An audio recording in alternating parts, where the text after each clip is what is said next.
Folks, on Saturday, voters in New Orleans will elect their next mayor. Three frontrunners have emerged from a crowded field of 11 candidates vying for the position. Louisiana State Senator Russ Duplessis, City Council Vice President Helena Marino, and City Council Member Oliver Thomas.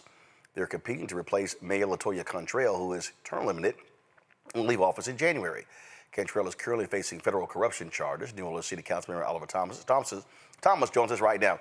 Councilman Thomas, glad to have you back on the show.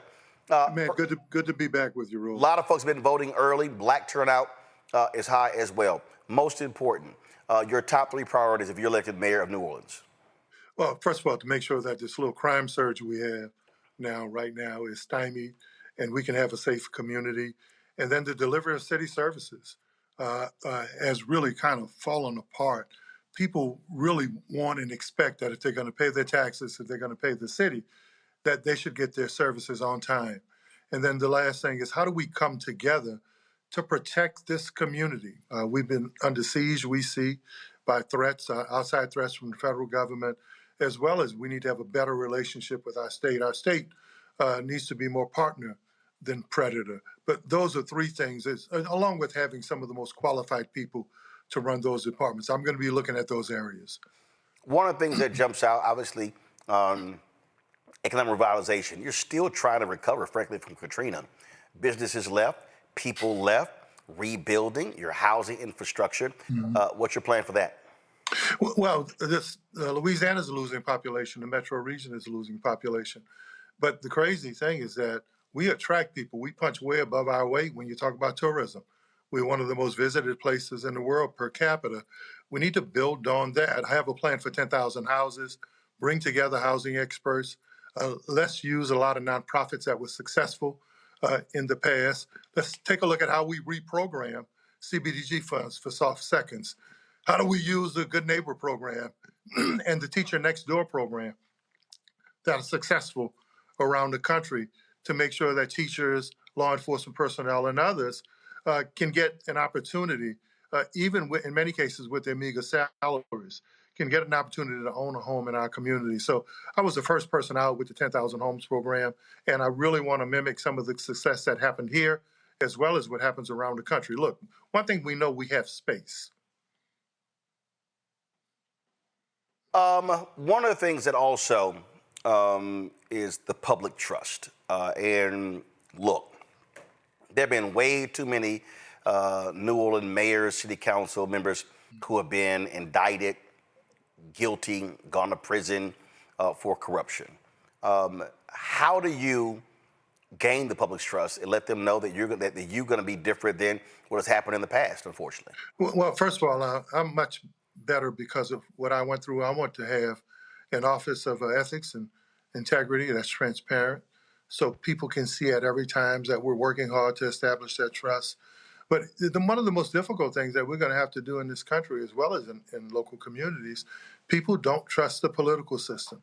We're going to gain that trust by our actions to make sure that we're above and beyond board, our principles, our integrity, we lead.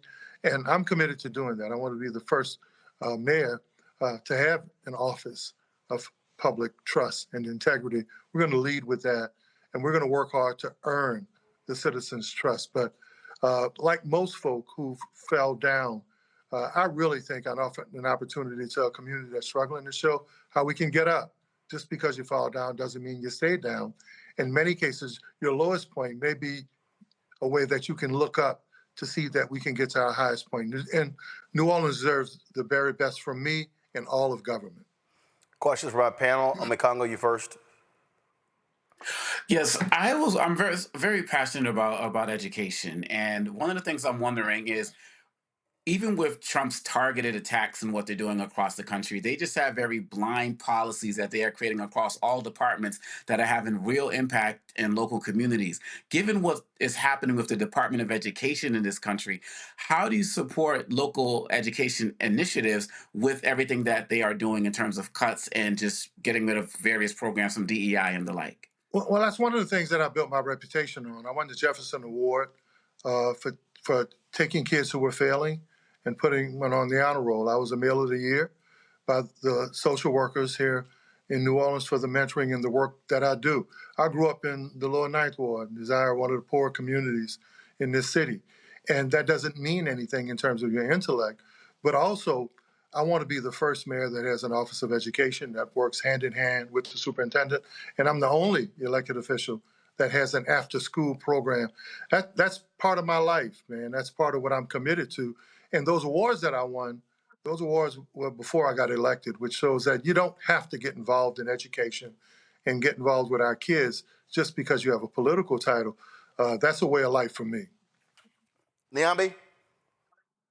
Yeah, so thank you for speaking with us tonight. And I wanted to know, what do you think the healthcare climate is meaning for your city? And in particular, I'm thinking about maternal mortality for Black women, not just in the city of New Orleans, but in the state as a whole, access to STI screenings, birth control, and contraception. Like, how do you address that? Because I imagine this matters. Yeah, that's something that I deal with. I started the first mental health show, Mentally Speaking, 10 years ago on WBOK. I wasn't elected, but as someone who grew up in a neighborhood that saw his first body, my brother and I, when we were in elementary school, I understand the effects of mental health trauma. When you talk about STDs in this community, over the last 10 or 11 years, Black women have led in HIV and sexually transmitted diseases. Louisiana is 44th in health care. So whether it's mental health or physical health, this community deserves, I think, a national like trauma center that takes a look at mental health and chronic illnesses. We lead. New Orleans flips back and forth with St. Louis and Detroit when you talk about chronic illnesses here. So that's something that I lended a platform to, that as mayor, I want to have a health department that focuses on chronic illnesses, especially in our largest demographic, the African-American community. So that's already part of my life. So you can make sure that that's going to be a priority in my administration. Thank you. Zabora? Thank you, Mr. Thomas, for being on here. You talked about expanding housing and neighborhood programs, and I want to know, how will you make sure that disabled and deaf residents aren't just included on paper, but are fully centered in these programs in getting housing and ensuring that they are accessible, affordable, and designed with those individuals in mind? Well, it seems like every question you guys are asking is in line with my resume. My family, my late sister, Juliet, was disabled. She had cerebral palsy. It was a difficult time getting around with my family in a city that didn't have access. And one of the other things I did, one of the icons, heroes, as a matter of fact, there are neutral grounds with his picture on it, Charles Toubre. I worked with him several years ago to make sure that we brought light to whether it was disabled access, the ADA, buses where the disabled can access.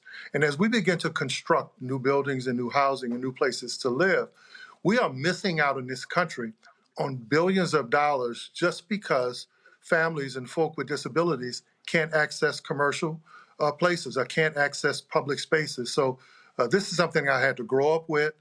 This is something that I'm going to continue to work with. So though my late sister is not here and Charlie Toubre isn't here, that's ingrained into who I am.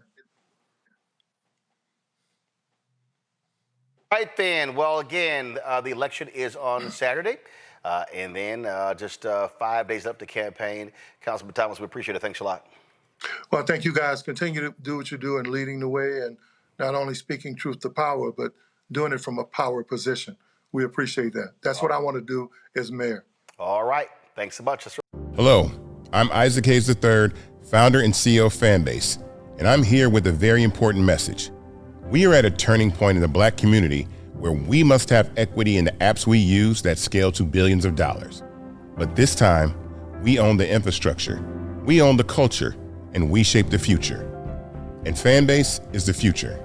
Fanbase combines the free functionality of Instagram, TikTok, and YouTube into an all-in-one platform built for the evolution of social media and monetization.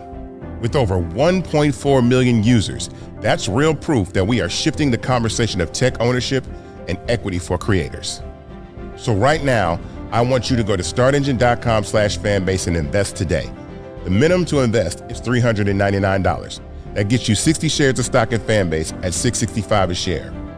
This marks a turning point in Black ownership of social media. If we don't take this opportunity to own social media right now, we will always be customers to our own creations. And that can't go on. So once again, go to startengine.com/fanbase and invest today. We must own the platforms where our voices live, our stories matter, and where our culture drives the world. Thank you.